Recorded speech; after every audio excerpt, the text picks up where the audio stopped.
Well, here's the support video to the other upload regarding changing spark plugs on a Sportage EX 2007 edition.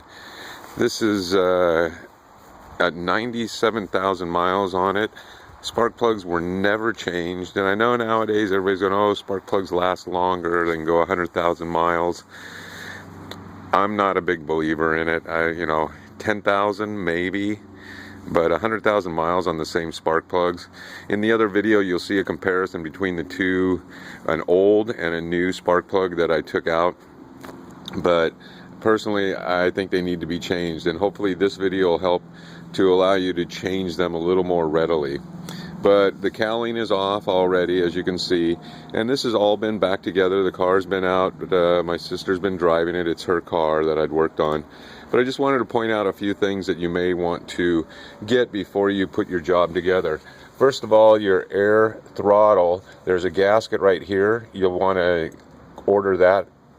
There's a gasket right here on the manifold, and go ahead and order that, because I even went to Kia and they didn't have it, and it would take them a while. I reused this one because it wasn't in bad shape. You probably could do the same. And then of course you need another manifold gasket, the air intake manifold gasket as well. So those are the primary three gaskets. Just a quick summary of what you're going to use.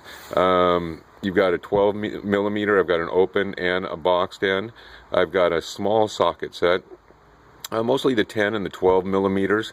Also, you're going to need your spark plug changing set. And I mentioned in my other video as well, I just super glued the rubber grommet in, because there's such a tendency for them to slip out eventually after they kind of get dried up. Super glue it in, you should have no problem. That way when you get to these long spark plugs inside, you'll be able to just pop it in, it'll hold it tight, and then when you pull it off, it will come off and not leave the rubber on your spark plug.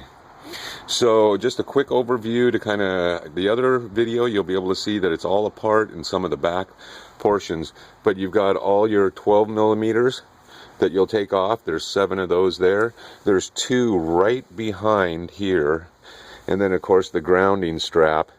There's 2 10 millimeters on the grounding strap, and then there's also your linkage 10 millimeters.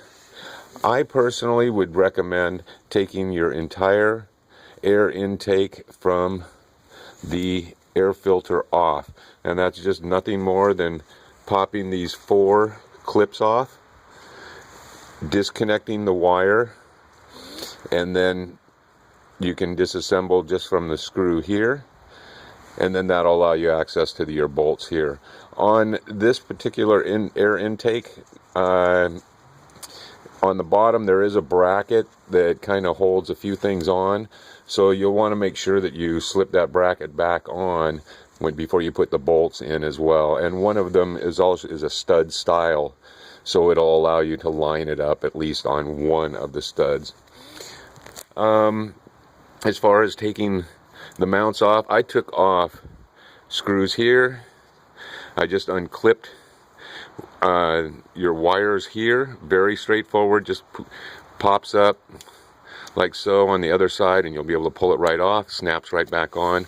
If it looks a little wet, I just went and gunked and cleaned it all up, so that from now on I can always see if something's astray with my sister's car.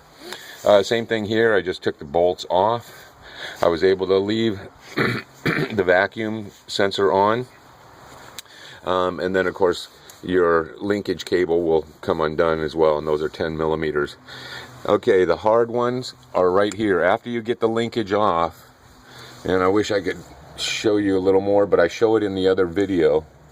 The linkage here, down below are 2 10 millimeters. There is a wire harness, and it is simply slipped on to a bracket, and if you just pull it towards the firewall, that will allow you access to the 10 millimeter nut, which you will probably have to use the boxed end.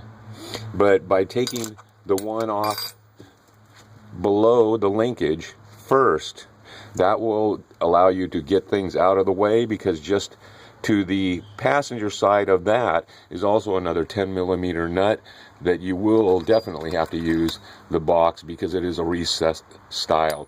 And I point those out on the other video where they're located. Those were the two biggest struggles that took me a long time to do it. I firmly believe that anyone, a gal, a guy, could knock this out in maybe 2.5 hours. All spark plugs, take it apart, put it back together again. Big important part, have your tools ready, have your gaskets all ready with you, have them all ordered before you do the job, and of course your spark plugs. And when I took those spark plugs out, I showed in the video, they were nasty. One of them was even dried up. So that's a short little clip on how to change your 6 spark plugs on a 2007 Sportage EX. I wish you all the luck. If you have any questions, by all means, write them in the comments below. And good luck to you, everyone. You should be able to do the job, and you'll save yourself at least $500–600 versus going to Kia. It doesn't help me think any highly of them when I went to get a gasket and they didn't even have a gasket for the job. I don't think I want them changing the spark plugs. Plus, I don't want to take it to a shop where all they do is just change the front 3, charge me for all 6, and they never change the back either. You just never know these days. I am not a mechanic. I'm a home garage style mechanic, but as you can see, I try to keep my cars clean and in shape. Good luck. Job, you can do it.